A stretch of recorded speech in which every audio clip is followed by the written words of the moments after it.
How do you actually become a more charismatic person? Well, in my opinion, to be a charismatic person and what charisma is that other people feel good around you and other people feel understood around you. At least to some degree, this is how they feel. Now, you can definitely feel how it is to be around a person who is uncharismatic. They're unsocially uncalibrated. They say things that are a bit too maybe out of the ordinary. It's just not called for. They keep ranting about something in their life. They have, um, you know, nothing really going on. They're very unprofessional. They don't groom themselves well. Maybe they don't look the best. And it's all these things that you kind of put into a person who isn't the most charismatic. And when you do meet a charismatic person, it actually feels very powerful. It's it's an intoxicating wave of emotion that that person has almost put onto you. And so if we were to go by the definition, a charismatic person makes other people around them feel good. They make the other people feel understood, meaning they can ask questions, be engaging, be empathetic, understand what motivates people, what are others' desires and why they react certain ways, their personality. And I've put charisma about, and we're going to talk about it in 4 different ways. That is the expression, your whys, your humor, how wise you are, how humorous you are, the control of emotions that you have, and the intent that you bring throughout your life. So let's get into these, and I find these to be very important when talking about charisma and just social skills in general. So the first one that we have is expression. Expression is probably one of the most important things on this list because expression is the ability to be yourself. So the ability to be yourself. Now, a lot of people will say, especially in the subject matter that I teach, how to talk to girls, how to get a girlfriend, how to build more relationships, better relationships. And people will leave comments like, oh, don't listen to any of this advice. Don't take any of this to heart. Just be yourself. Well, what people fail to understand when it comes to that is when you are speaking to a girl, when you are speaking to a woman that maybe you find attractive or anybody, what happens is that there's a suppression of the expression, meaning you're not able to be yourself in these situations. When an attractive girl does walk by you, when you are in conversation with an attractive girl, your ability to be yourself diminishes, and you're not able to make those same jokes that you would have made, be in the same playful mood, and even show expression of I like you to the girl because you're not able to be yourself because of the suppression of the expression. So what I have found in charismatic people is that they're able to express themselves even under stressful situations. And so even under stress, charismatic people are able to express. Meaning if they're talking to a girl that they find attractive, they're talking to a boss, they're talking to anybody where maybe there's a lot of social anxiety, there's a lot of stigma, and you're worried about how you're being judged, and there's a lot of nervousness. A charismatic person may still feel all of those emotions, however, is still able to express himself freely under them. So a great example I would use is even though when I talk to a girl, I do feel nervous, just like any guy in the world would. They get this sense of nervousness, of anxiety when going up and speaking to a girl that they like, or basically it can be other people too.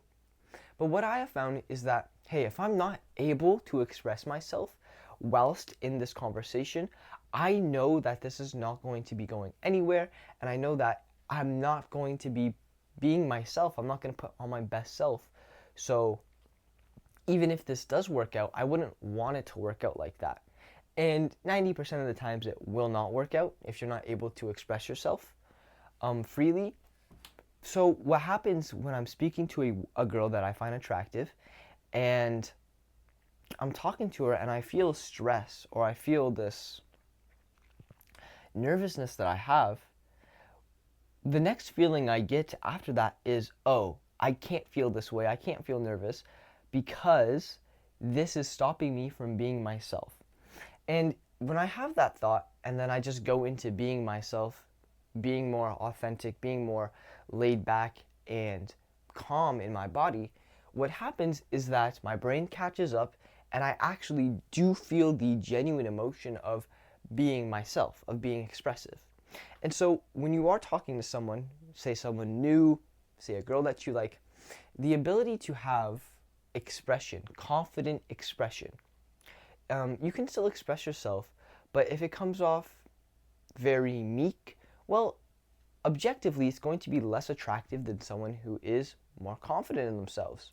If I go up to you and say, hello, my name is John, well, that is going to come off much different than me going up to someone and saying, hey, hello, my name's John. And even that's going to sound more different than saying, hey, hello, my name's John. And those, three different ways of meek, normal, and warm, and aggressive, those three different ways of saying the same thing, all are different ways of expressing yourself. And the expression that you have should come from how you feel inside. And this line here from how you feel inside to how you express yourself is being yourself. Is being yourself. Being okay in the skin that you are in, being okay with the person that you are. What's another word that we could say this? Oh, confidence. So the line between what you feel in the inside and expressing that out is confidence.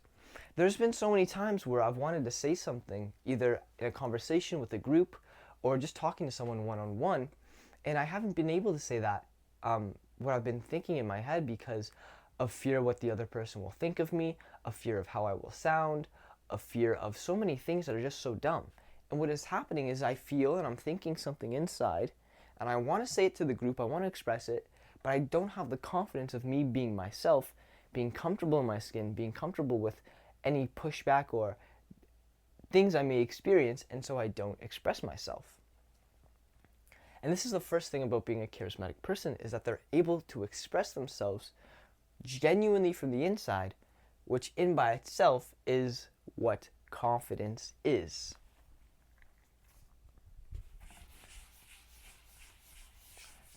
Next is wise and a sense of humor. So humor is one of the funniest things in the world. Well, it is what funny is. If I'm around a person who is not able to tell a joke, or is not able to tell a joke, or is not able to be in a mood that is humorous or comedic, well, maybe that's just the person I am, but I'd rather be around someone who I can laugh, who can tell jokes, who can give and take jokes, because it's a fun thing to do, right? I've never seen someone be charismatic, has been liked, who's always so serious. Telling a joke is part about being a human. It's relieving the pressure. It's about keeping things lighthearted. If everything's so serious and it's so professional, well, that's not a type of life that people want to be in all the time. They want to be laid back. They want to have fun. Why do you think people go to parties and drink? Well, they want to laugh. They want to have fun. They want to feel good emotions. And so if you yourself are that source of good emotion because you just feel good about life, like when I walk down the street or when I walk down a mall or even when I'm by myself, I have so much fun because I just like interacting with the things around me and having fun with that and amusing myself. And this self-amusement in the jokes that you have, the jokes that you tell, again, that's expression, being able to tell the jokes. But telling the jokes that you have, using the humor that you have, because everyone's is more different, it's more personalized, well, you need to be able to say that. If there's a joke that you have and there's humor that you have, you can go ahead and say that. And what humor is, most of the time, is misdirection. And a lot of people are funny, It's just that they can't tell their jokes because they either lack expression, or they say their jokes so dry pan, so deadpan, so dry, and it doesn't even come off as jokes. I know this is used to be me. I would say all my jokes so dry, so deadpan, that people didn't really understand I was joking, but that was just my humor. And I still do this. I still do have this deadpan, dry humor, like that one girl from that TV show with those two girls, those two waitresses. And so my humor still at times is very deadpan, very dry, very sarcastic, but in a not in a very obvious way, but you know, that is just how my humor comes out. It'll come out naturally when I'm speaking to someone or we're in a conversation, but I allow it to come out, and I actually take joyousness in having the humor that I have, in making more jokes and having a good time.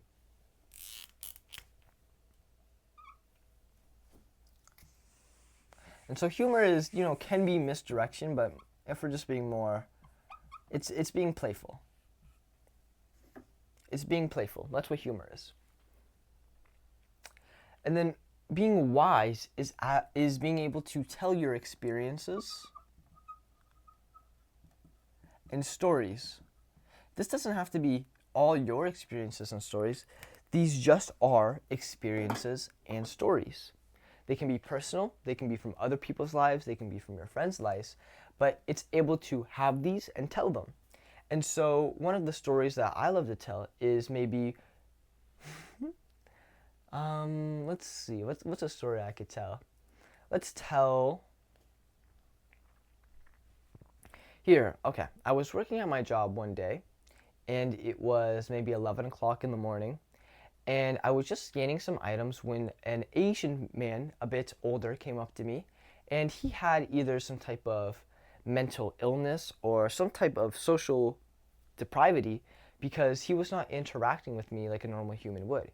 He was very frantic, he was very neurotic, he kept repeating a lot of the same things, and what he wanted me to do was weigh his bananas or his oranges and, put the price in. And when I did it, and I weighed his oranges and I put the price in for him to take his oranges, he got very manic because the price was wrong or the price was incorrect, even though the oranges were like 97 cents and I rang them through as like 90 cents. The 7 cents difference that he wanted to pay extra on, he got so frantic. He said, "No, you did it wrong, or you did it wrong." And he's getting so emotional, he's getting so hyped up. And it's not the words that he's saying, it's the energy that he's bringing. This very frantic, needy energy. "No, you're doing it wrong. No, you have to do it like this." And then you have to, and it's just like, whoa, calm down, take a chill pill. Why are you first getting so aggravated at oranges? Why are you so old getting aggravated at oranges? Why are you a man getting so aggravated at oranges? You're an old Asian man. That you're literally supposed to be the definition of wise. And that, again, that's just a joke. But he's being so frantic in that situation. And then me being the 20-year-old that I was at the time, being in those situations so much, this had been after, maybe I was 21, I don't know. This had been after I've been to the clubs, after I've socialized myself in very, I guess, aggressive environments, in very loud, stimulating environments. And so when someone's giving me that high energy, I'm not getting freaked out at all. And what happened is just I remained calm. I said, "Oh, okay, my bad. Here, let me weigh it again for you, sir." Very calm, very relaxed in my voice, in my energy. "Let me weigh it again for you, sir." Taking my time, making my movements not slow, not fucking super fast. "Okay, I'll do that again. Just relax." There, is that better for you? And what happens is that my stoicism, I guess you could say, my lack to give into his emotions, my ability to just, okay, I'm calm who I am. I'm calm, the situation's okay, I'm just going to continue what I'm doing. And I was very aware of that. I was very aware of my emotions building up, of me being, whoa, whoa, whoa, of me getting, stifled and nervous and in my head myself. I understood that, but what I did with my body was different. Is that being myself? Right? Now we're varying on a line here. And even though I felt that, it's not what I wanted to do. I didn't want to give into his emotions, so I remained calm because it was the best thing to do in the situation. And he went about his day. He said thank you, and he went about everything's okay. After that situation occurred, someone else who had been in the line, obviously behind, came up to me and said, "Man, you handled that situation so well. You're so calm. You're so, you know, at ease." He didn't say at ease, but you're so calm while you're doing that. Like, damn, what was he like, arguing about? I told him. But to go from that story, just to get from that story, is that people noticed around how calm I was around a person who was so, whoa, whoa, whoa, frantic, energized, in my face, trying to, and any normal person may have been like, "Oh, I'm sorry, sir. I'm sorry. Oh, yes, my bad. Okay, I'm sorry. I didn't mean to. Let me," and they themselves would have started getting reactive, frantic. But because I was able to stay calm, stay collected, and do my job in a, cool way, it really positioned myself as being in control there. It really positioned myself as being a person who was able to control his emotions while this person wasn't. And if we go later on, controlling emotions is very integral. Now, that was just a story that I pulled out of my head. If you don't have stories that you can tell about anything, I have other stories about me going to the clubs, getting in fights with other people, getting choked, punching someone, getting chased down. I have stories of, other stuff, vacations, friends, other family situations. But usually stories have some type of conflict in them. They have some type of interest, and experiences too. I guess that was an experience. But what I'm able to do with my wise knowledge that I now teach you guys is that I've done so many things in my life that I've already gained personal stories, personal experiences, and I'm able to talk about them to you now. Or when I'm in conversation with other people, I can just be like, "Oh, what, I can be like, "Oh, you know what that reminds me of? This time that this happened." And I could tell that exact story I just did, either in a shorter length, a longer length, depending on the context of who I'm talking to and where I'm talking to them. But just having the ability to tell stories, give your own experiences about the world, this comes from a place of things that you've learned. And what I learned from that story that I told is, it is always important to remain cool, calm, and collected in situations when other people are riling up. Stay grounded, stay who you are, while other people are rallying and get too energized. So that's what I would say for wise and humorous. If you're able to pair these stories, that cool, calm, collected version of yourself, with someone who's humorous, playful, likes to laugh, likes to make other people laugh, well, you are just breeding the ingredients for a charismatic person. And the next is, like I just said in the story, control of your emotions. When someone is in control of their own emotions, it signifies to others that this person he's relegated. He's able to control his emotions when he's feeling angry, sad, stressed. He's able to, what I found very attractive from some people, I don't know why I find this so attractive, maybe because it is, or at least I find it humorous, I find it funny, is when someone is laughing, like someone tells an insult or a backhanded compliment or a tease, and someone laughs at it, but instantly goes dead silence afterwards. Dude, I love this, sure, ha ha ha, ha ha, oh shit, my bad. But, you're laughing, ha ha ha. That, I think, shows the most subtle sign of being in control of your emotions. Because you're laughing, but then you instantly switch to another emotion that is like the real emotion of you being not amused.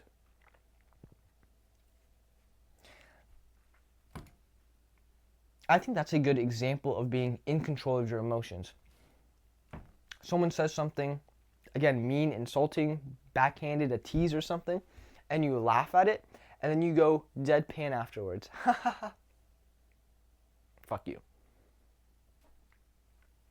I don't know if that's just my sense of humor, but anytime I've seen someone else do it, it always gives me a laugh. It always gives me a chuckle. I was like, why does this always make me laugh? Well, I think it's because they're showing their control of their emotions. They're not instantly getting butthurt right away from that, from what the other person said.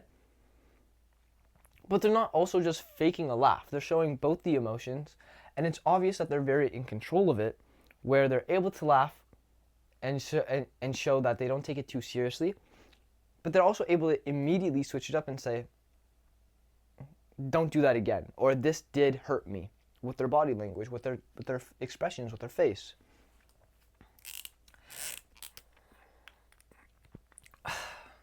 And so, in control of your emotions, remain calm.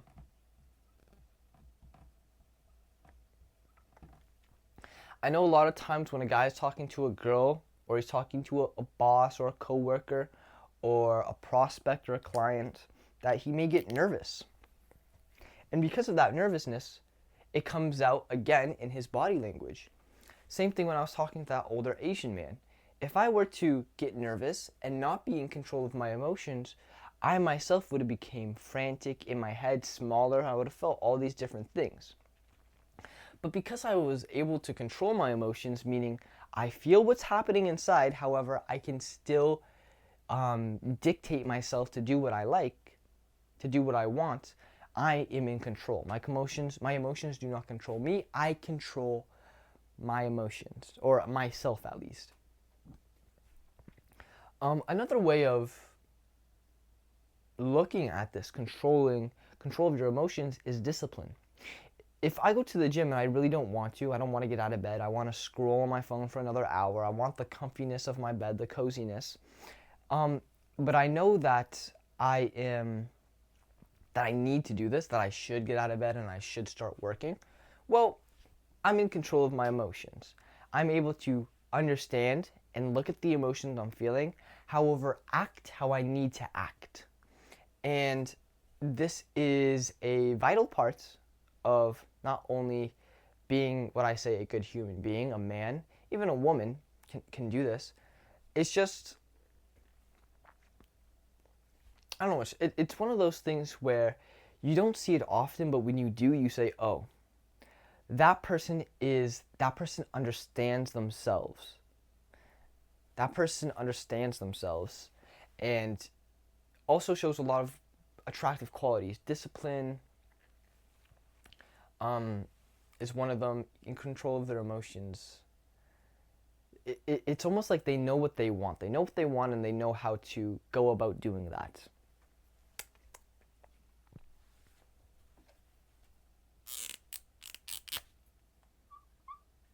If someone is extremely angry, and I can tell that they're extremely angry or extremely annoyed or extremely pissed off or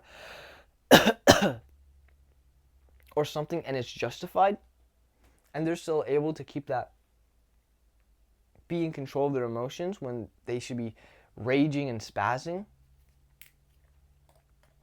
it's very attractive. It's like, okay, you're being cool and calm and collected in the situation. Versus someone who's not in control of their emotions, at every little thing is raging, is throwing a tantrum, is fucking throwing a hissy fit, is getting so caught up, is just, I can't take this, I'm done, I don't want to do this, I'm done with this, it's over. Well, it's like, Jesus Christ, man, relax, like, just control yourself, okay? Calm down. And the last is intent. And intent is one of those things where I've felt it very little in my life. I remember one time working at my job, and there was this one man who came by, not the same Asian guy, but I would say maybe 30-year-old, very in shape man, father, and he came by me, and I greeted him. I said, "How are you doing, man? How are you doing, sir?" And then he looked back at me and said, "I'm good. How are you?" I've heard that 100 million times before. I'm good, how are you? But this one was different. This one I could feel his intent. And I could feel that he cared. Maybe he didn't care. I don't know. But what it felt like when he said that, I'm good, how are you? It felt like the world had stopped and this guy genuinely did care about how I was. And the feeling I got inside was very warm. It was very uplifting. It was very it was very wholesome. It was a guy to guy interaction and he was just like, "How are you?" I said, "I'm good." I was taken aback, genuinely. And we didn't talk any further. It was just that one exchange of "How are you?" But I could feel the intent when he said that. He looked at me in the eyes and he said, "I'm good. How are you?" Not like as I'm saying it now, but it was just so natural. It was just so like, oh, he cares. He's like, it was just one of those things, man. It's one of those things that it's hard to explain. It's one of those things where you have the feeling so much. You have this, what it feels so much. It's like it hurts not to say. And you say it and it just comes out so right. It just feels so perfect. That's how it felt. And he said, "I'm good, man. How are you?" And he looked at me in the eyes. He said it warmly, "I'm good. How are you?" And it just felt like everything in the moment stopped because he cared about me. And so the last thing charismatic people do is that they have genuine good intent. They want to leave other people feeling good. They want to have other people believe that they're good human beings, and they treat them like they're good human beings. I've had 100 million times before that when someone says, "I'm good, how are you?" Where it doesn't feel that way. It feels taken aback. It feels like they're hiding something. When he said it, if he just put his all on the line, it's like, whoa, I could feel the vulnerability in this man. I could feel the emotion, the compassion, the mountainous, the rockness in this man, the steadiness, all of that, just from a simple hello. But it's how he made me felt when he said that. And I genuinely think that, yes, it was the body language. He looked at me in the eye. He was in shape. Maybe that didn't do anything. I don't think that the in shape part did anything. But he had good body language. He was maybe looking at me. He was putting his attention onto me. Just something about it. And what I believed, it was the intent. There was something deep down inside of him. There is something deep down inside of him that allows him to reveal this, that allows him to be so vulnerable with others. And you may say he's not being vulnerable. He just said, "How are you?" But the way he said it, when you go to say hello, how are you to someone, you don't put your all into. You say, "Oh, hello, how are you?" You go, "How are you?" "Oh, hi, how are you?" You don't go, "Oh, hi, how are you?" You're a human being too. You've had 20 years of life coming up to this point.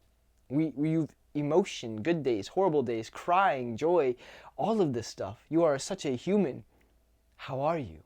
Versus, "Oh, you're in my life. How are you? I see you. How are you?" Two very different things. The intention comes from who that person is.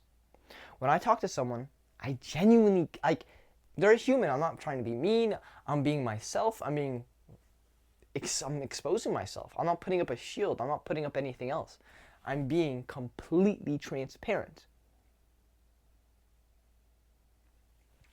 You'll feel that when you speak to another person, you're just so, not invested, but you care so much. You care so much about the other person. I'm not quite sure what it is. Again, it's one of those unexplainable things. It's one of those things where you just have to feel it.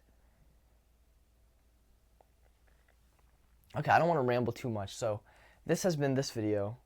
Being charismatic is actually much fucking easier than you think. It starts with being able to express yourself. It comes with when you feel like you want to say that joke, when you feel like you want to laugh, when you feel like you want to say that thing, you say it and you say it with confidence. And then it's having humor, be playful, wise, tell stories, tell experiences that could help other people, that tell a little bit about yourself and how you navigate the world and things that you've learned. Be in control of your emotions. Don't let other people rile you up. Always be in control of how you want to feel and how you should move. And lastly, the intent. Walk around this world with the feeling that people are people. We're all the same. Love should be given around. No one is my enemy. We're all friends. And you want to be warm and you want to express that friendliness and that warmness to other people with the intent. And you feel it deep inside. And when you open your mouth and you open your body, that will come through. So that is this video. Hope you guys enjoyed. If you want more help with this, you can join the Discord. If you want to learn how to get in amazing, fun, sexual, playful relationships with women, get your first girlfriend. If you've been divorced or you're out of a breakup recently, you can get back into the dating market, into the dating place. Find another woman that you find very attractive. Find someone that you want to spend some time with, spend some quality time with, have fun, be more confident in yourself. You can book a call for my coaching. And with that video, boys, hope you enjoyed. I love you so much. Goodbye.